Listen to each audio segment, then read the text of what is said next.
오늘 말씀의 제목은 그리스도를 아는 신앙, 따르는 신앙. 이 말씀의 제목을 한번 곰곰이 묵상하시는 가운데 하나의 말씀을 청종하실 수 있기를 바랍니다.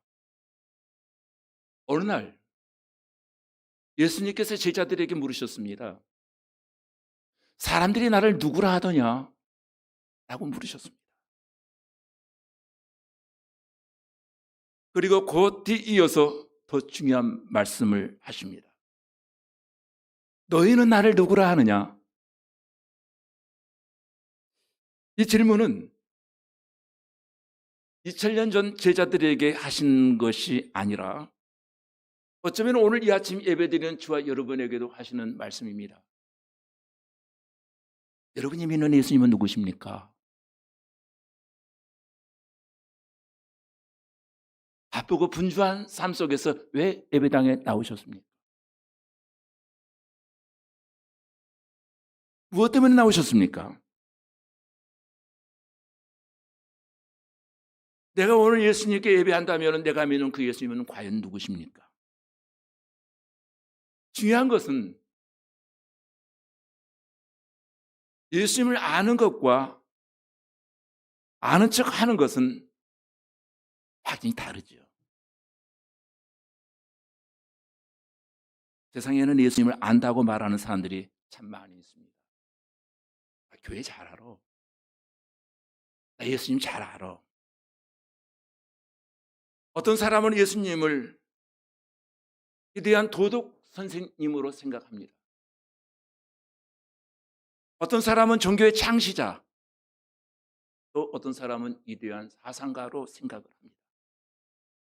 또 어떤 이들은 위대한 기적을 베푸시는 능력자 정도로 바라봅니다.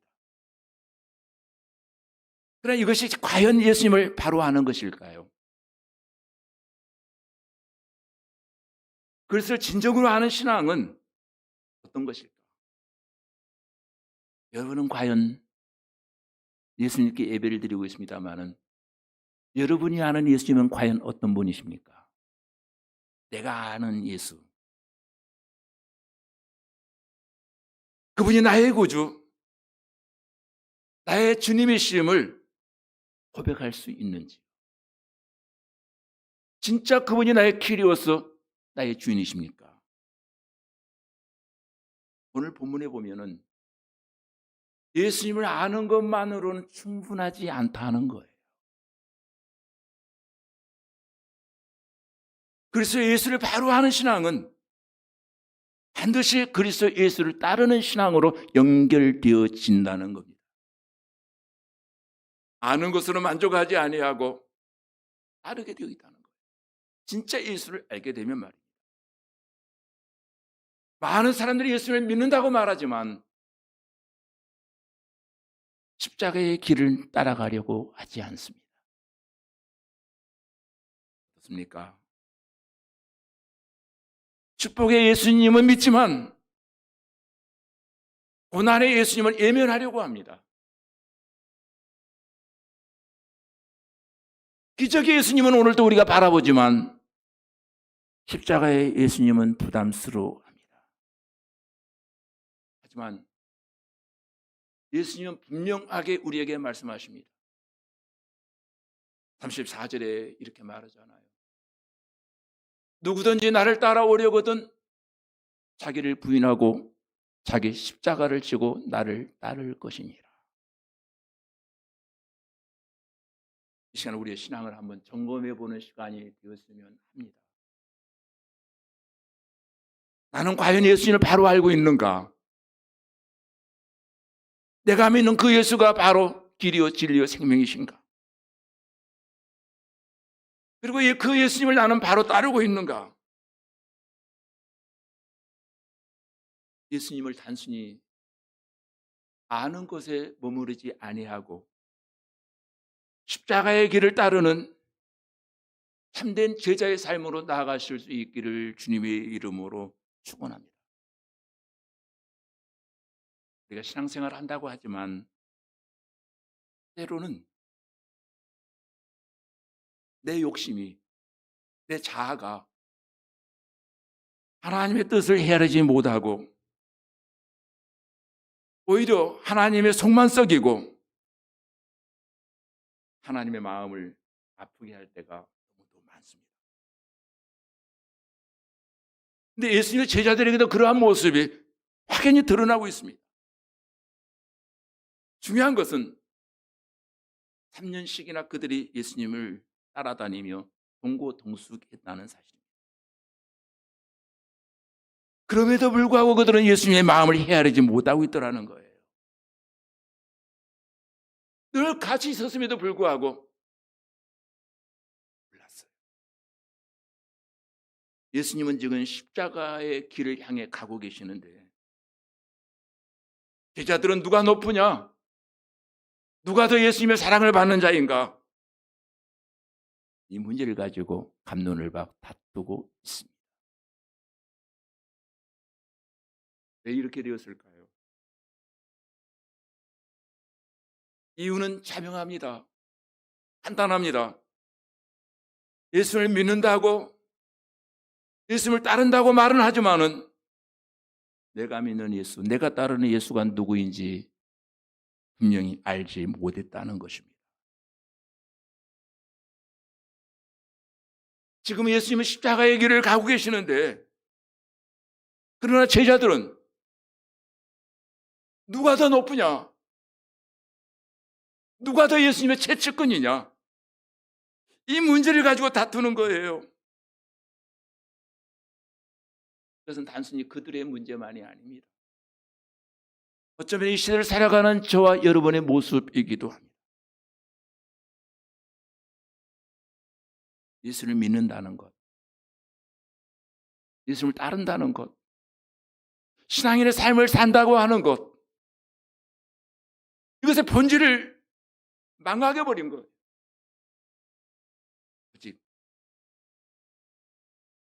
높아지고 싶었고, 인정받고 싶었고, 더 많이 가지고 싶었고, 이것이 그들의 신앙의 목적이었습니다. 이것이 신앙의 본질은 아니잖아요.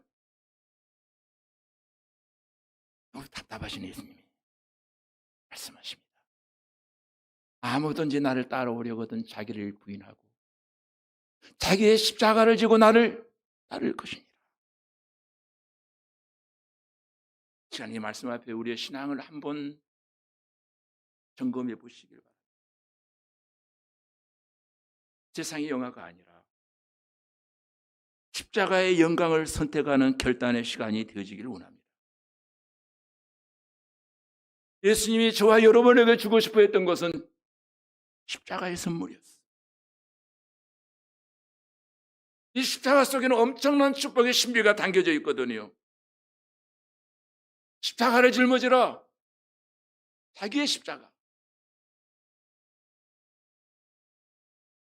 모든 죄가 다 해결되고 불행했던 과거의 상처가 치료되어지는 놀라운 역사. 하나님과의 온전한 관계가 회복되어지는 이 역사. 그러나 제자들에게는 거기에는 관심이 없습니다. 인정받고 싶었고 높아지고 싶었고 더 많이 누리고 싶었습니다. 그들의 본질을 꿰뚫어 보신 예수의 마음은 너무도 아파요.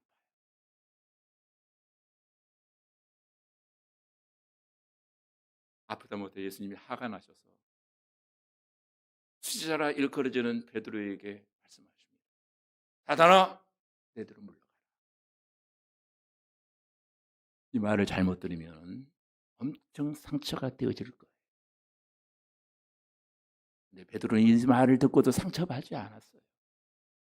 그래도 제가 여러분에게 사탄아 물러가라 한다면 그분은 아마 그 다음 주에 교회 끊고 다른 교회로 갈 거예요.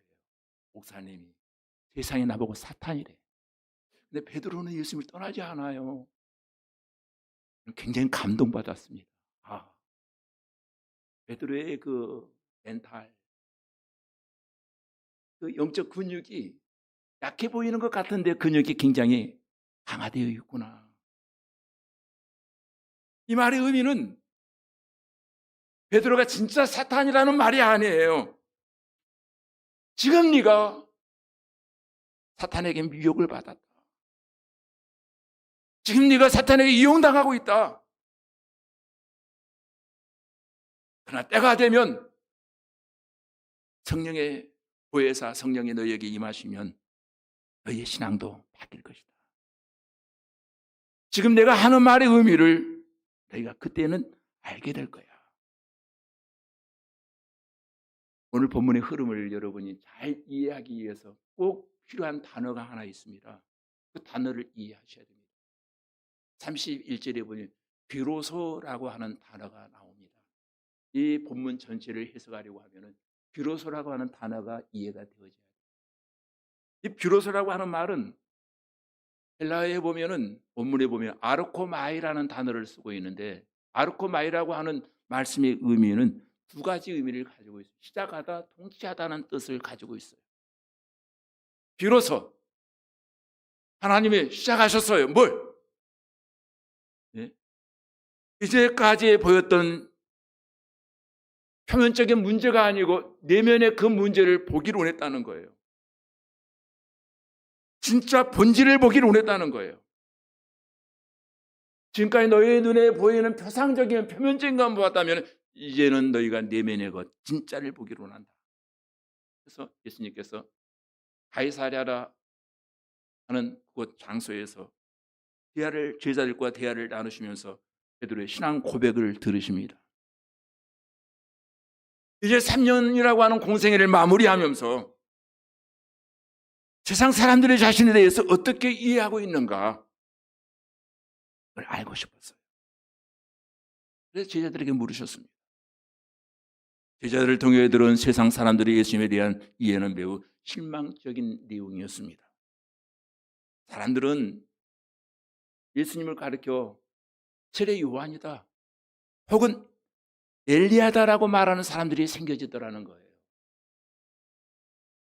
왜 이런 뜬소문이 떠돌고 있었는가 하면은 예수님의 능력과 그 권위가 아마도 마치 옛날에 세례 요한의 그 신적인 능력이, 엘리야의 그 신적인 능력이 예전에 죽었던 그들의 능력이 신접한 사람처럼 그에게 임한 것이 아닌가. 사람이 표면적으로는 예수라고 하는 이름을 가지고 있지만 그 안 내면의 세계에는 세례 요한의 영이 임하고 엘리야의 영이 임한 사람이 아닌가. 요즘 말로 하면은 신내림을 받은 사람이 아닌가 정도로 오해하고 있었다는 거예요. 그 고백을 들으신 예수님이 너무도 실망을 하셨습니다. 제자들에게 3년씩이나 먹고 마시며 함께 지내며 많은 것을 보여줬습니다. 나는 단순한 사람이 아니라 하나님께로부터 보낸받은 하나님의 자녀의 아들인 것을 알려주셨습니다. 그래서 베드로가 도대체 너희는 나를 누구라 하느냐? 베드로가 말합니다. 주는 그리스도십니다. 마태복음 16장 16절에 보면은 주는 그리스도시요 살아계신 하나님의 아들입니다 라고 하는 기록을 합니다. 지금 우리와 함께 하신 예수님은 단순한 사람이 아니라 선지자의 신이 신접하는 그런 사람이 아니라 우리를 구원하시기 위해서 이 땅에 오신 메시아, 우리의 키리오스, 우리의 주인 되십니다 라고 고백을 31절에 보니까 인자가 많은 고난을 받고 장로들과 대제사장들과 서기관들에게 버림받아 죽임을 당하고 사흘 만에 살아나야 할 것을 비로소 그들에게 가르치시되 이제 하늘나라의 신비를 비로소 시작하셨다, 가르쳐 주셨다. 하나님의 통치가 임했다라고 하는 그런 뜻이기도 합니다. 지금까지 제자들에게 비춰진 예수님의 모습은 그냥 단순한 기적과 능력을 베푸시는 신비한 분이었어요.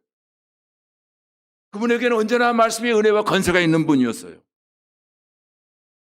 세상에는 느낄 수 없는 신령한 감동을 느끼는 분이 바로 그분이었어요. 그러나 이제 너희에게 놀라운 신앙의 변곡점, 변화의 순간이 지금 찾아오고 있는데 그때 너희가 깜짝 놀랄 것이다. 사건은 내가 죽임을 당한다. 간원들에게 붙잡힌 바 되어져 가고 나는 앞으로 죽임을 당하게 될 것이다. 이 말은 지금 내가 가는 길, 지금부터 시작되지는 아르코마이, 지금부터 시작되는 하나님의 통치는 내가 십자가의 길을 가는 거야. 우리가 제일 먼저 기억해야 할 것은 바로 하나님의 아들이신 예수 그리스도가 우리가 받아야 될 우리의 죄, 우리의 심판을 신이 받으셔서 우리에게 구원의 은혜와 능력을 베풀어 주시고 누구든지 예수의 이름을 부르기만 하면은 사함을 받고 용서를 받는 놀라운 진리의 길, 생명의 길을 예수님께서 열어주셨다는 겁니다. 여러분, 한 사람이 이 땅에 태어나서 장성한 사람이 되기까지는 여러 가지 성장 과정을 거치게 되어집니다. 이것을 심리학에서는 인간 발달 주기라고 말하기도 합니다. 그런데 이런 거죠. 다 태어난 아기는 부모의 전적인 보호를 받아야만 합니다. 어린아이는 부모의 도움을 받아서 걷고 말하고 배우는 과정을 거칩니다. 또 청소년이 되면서 자아 정체성을 형성하고 성인이 되면 책임의식을 갖게 되고 자기가 살고 있는 세상 속에서 자기만이 감당해야 될 사명들을 감당하게 되어집니다. 이와 같이 우리의 신앙도 이와 같은 성장 과정을 겪게 되어 있다는 거예요. 많은 사람들이 신앙의 성장 과정 없이 오랫동안 교회에 다녀도 영적인 어린아이 상태로 머무시는 분들이 없지 않아 있습니다. 그런데 누구나 태어난 아이는 영적 유아기를 거치게 되어 있다는 거예요. 영적 유아기 때의 특징이 뭡니까? 받기만 하는 신앙.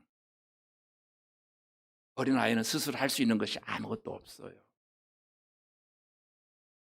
그런데 기도도 다른 사람이 해줘야 되고 성경도 스스로 읽지 아니하면서 다른 사람이 먹여줘야 되고 알려줘야 되고 하나님 믿는다고 하는 것은 오직 축복받기 위한 것으로 오해를 합니다. 곡해를 합니다. 막 교회에 나오기 시작하고 신앙생활을 한 지 얼마 안 되는 분들이 있습니다. 이런 분들은 뭘 하고 싶어도 모든 것을 잘 모르기 때문에 어떻게 해야 할지를 모릅니다. 때로는 다른 곳에서 하던 대로 하다가 이게 아닌가? 스스로 실망하고 자기 자신을 돌이켜봅니다. 모르기 때문에 어떻게 해야 될지를 모릅니다. 이런 시기에는 교회만 잘 나와도 그것은 아주 잘하고 있는 것입니다. 왜냐고요? 영적 유아기거든. 그러는 가운데 영적인 청소년기를 거치기 시작합니다. 이때는 신앙의 정체성을 찾는 시기예요.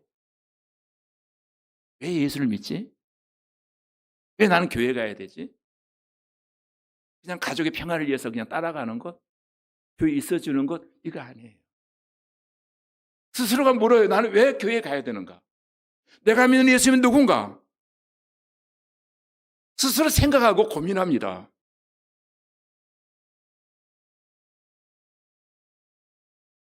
신앙도 단순히 부모님이 가르쳐준 대로가 아니라 내가 직접 고민하고 확신을 가지게 되는 단계입니다.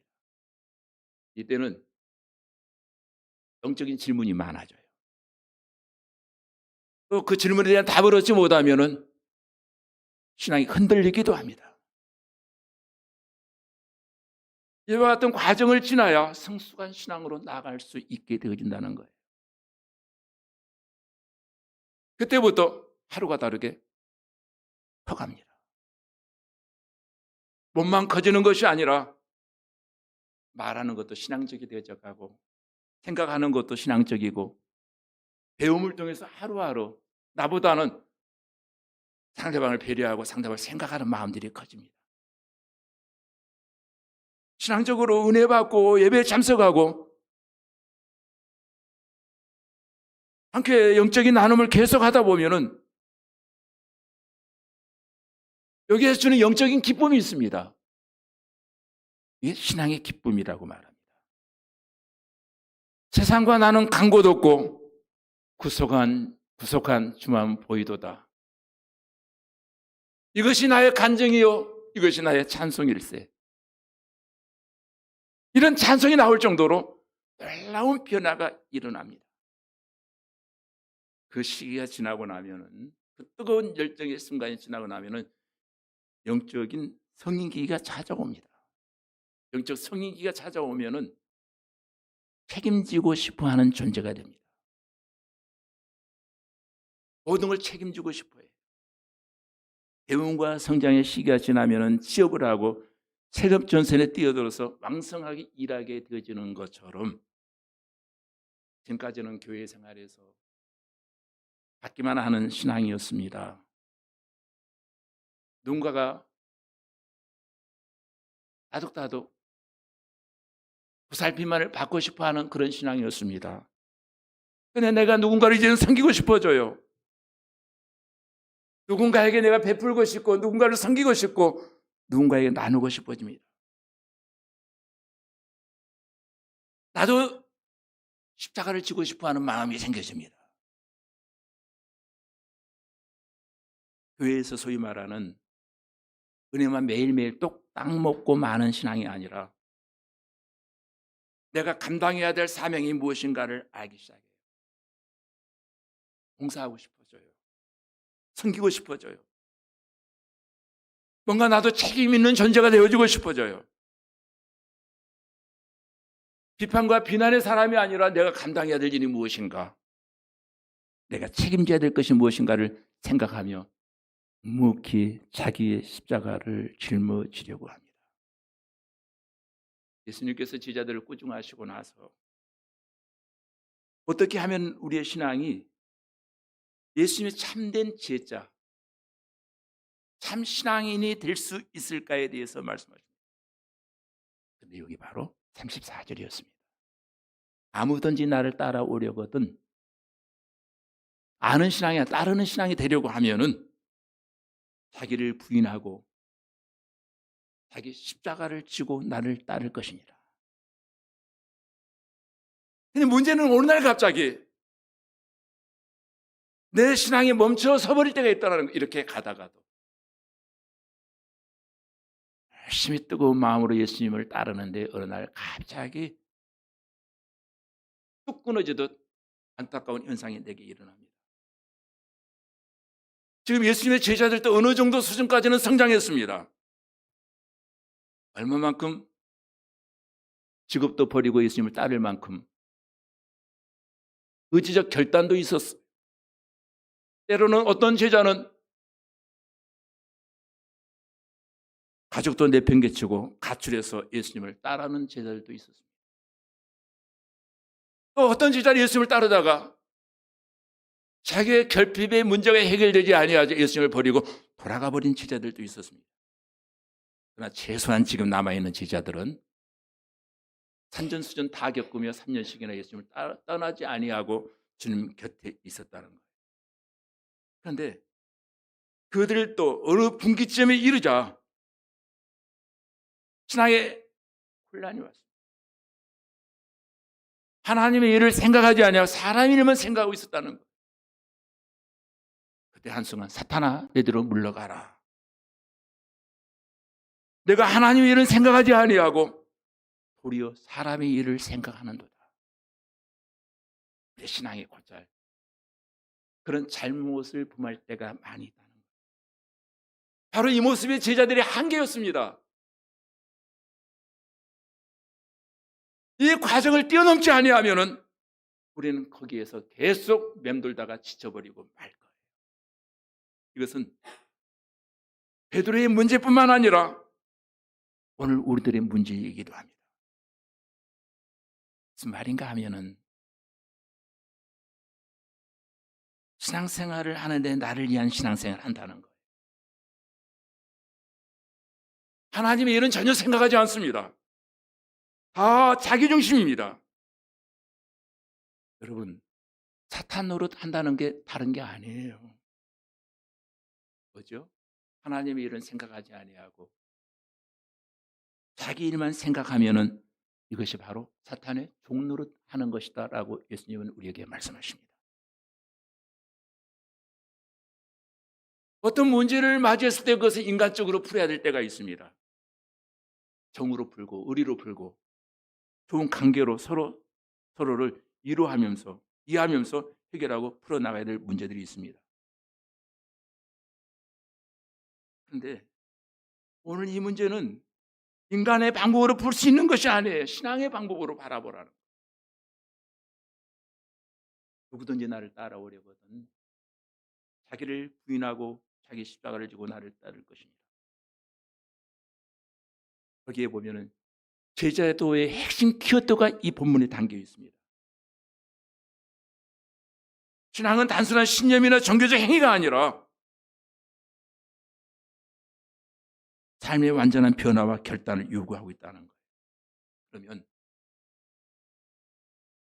자기를 부인한다고 하는 말의 의미가 도대체 뭘까요? 자기를 부인하라. 나를 따라오려거든 자기를 부인하라고 말하거든요. 부인한다고 하는 것은 자기의 존재 자체를 부인하는 건데 이 말을 조금 쉽게 해석하면은 예수님을 믿을 때 욕심 내려놓아라 이 말이거든요. 힘 빼라. 하나님의 뜻을 따르려고 하면은 네 욕심을 접어야 돼. 욕심이 앞서면 십자가를 짊어질 수가 없어. 우리 모두는 잘났든 못났든 나름의 자기 계획이 있고 자기 방법이 있고 자기 뜻이 있습니다. 이거 내려놓으래요. 근데 우리 못 내려놔. 안 내려놔. 내려놓으면 죽을 것 같아. 제 모습이기도 하고 아마 여러분의 모습이기도 할 거예요.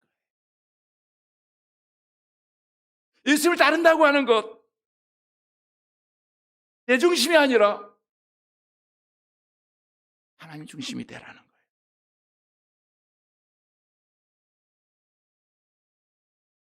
세상을 조금 살면서 깨달아지는 것 있잖아요. 신앙생활 하면서 가장 큰 방해거리가 뭡니까? 옆집 사람도 아니고요. 누구도 아니고요. 저 사람도 아니고 이 사람도 아니고요. 바로 나예요. 이 세상에서 가장 위험한 우상도 바로 나예요.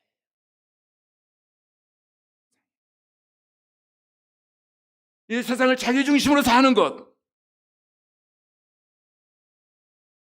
나름의 수준을 정해놓고 자신의 감정과 이익에 침범이 오면은 감정 조절이 안 됩니다. 말하는 업앤다운의 변화가 일어나요.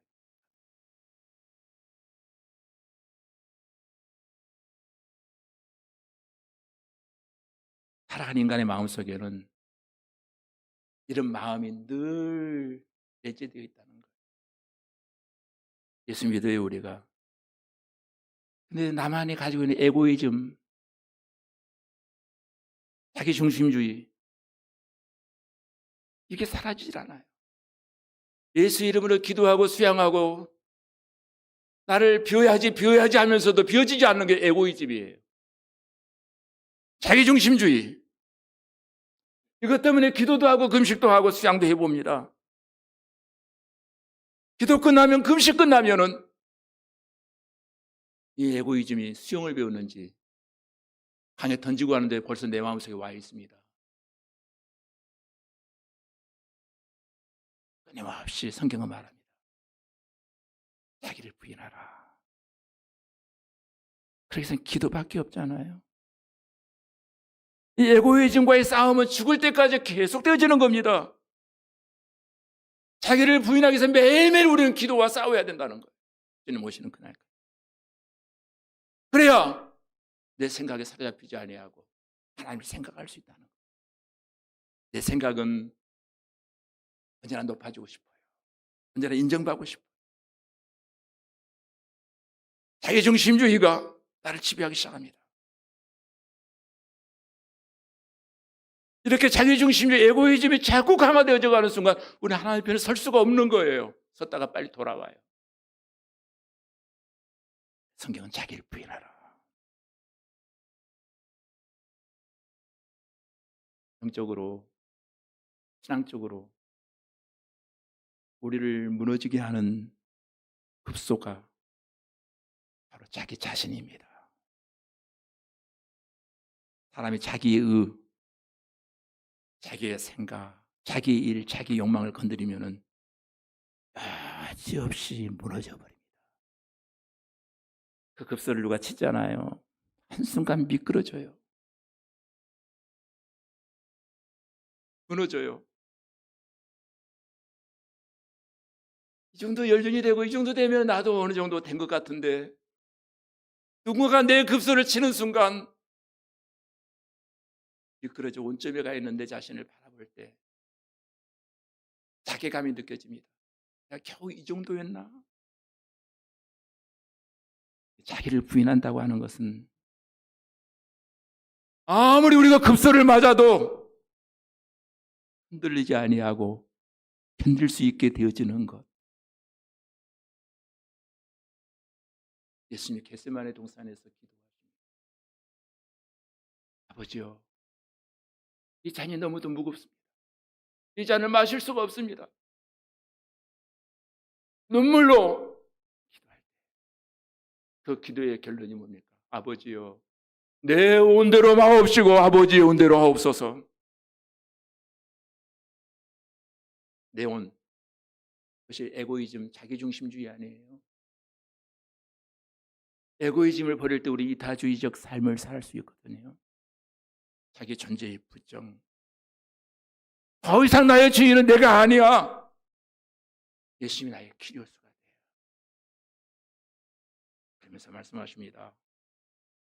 자기 십자가를 지라. 자기 십자가. 이 자기 십자가가 뭘까? 그게 어떤 분들은 속썩이는 내 남편, 내 아들이 자기 십자가라고 해서 그런 십자가 아니에요. 그건 십자가 아니에요. 그건 면류관이에요. 면류관. 십자가로 생각하지 마. 자기 십자가는 단순한 고난이나 어려움을 의미하는 것이 아닙니다. 자기의 십자가를 진다고 하는 것은 하나님의 뜻, 하나님의 일을 위해서 희생할 준비가 되어 있는 것을 말하고 있습니다. 자기 십자가를 진다는 것은 조금 손해보고 기분 나쁜 것을 참고 조금 힘든 것을 참는 것 정도가 아닙니다. 십자가는 뭐예요? 로마시대의 사형 형틀이잖아요. 사형틀이잖아요. 그것도 굴욕적인 방법으로 죽임을 당하는 방법이 십자가 틀이에요. 자기 십자가를 진다라고 하는 것은 예수를 믿을 때 죽을 각오하라는 거예요. 아니, 죽은 겁니다. 내가 죽은 거예요. 십자가에. 십자가를 진다라고 하는 것은 비굴하게 살라는 말도 아니에요. 예수님의 제자는 예수님을 닮아가고 예수님이 가신 그 길을 걸어가는 거예요. 독일 컴퍼니라고 하는 마을에 16세기에 토마스라고 하는 소년이 태어났습니다. 이 토마스라고 하는 소년은 하나의 바램과 소원이 있다면 예수님을 닮아가는 것. 이것이 꿈이었어요. 어떻게 하면 예수님을 더 많이 닮아갈 수 있을까? 소위 말하면 제자도의 삶을 살 수 있을까였어요. 평생을 연구하며 그가 죽을 때 책을 하나 남겼는데 그리스도를 본받아 독일 컴퍼니라고 하는 마을에 토마스라고 하는 소년이 태어났기 때문에 토마스 아케퍼스의 그리스도를 본받아라고 하는 책을 남깁니다. 그 책을 간단히 요약한다면은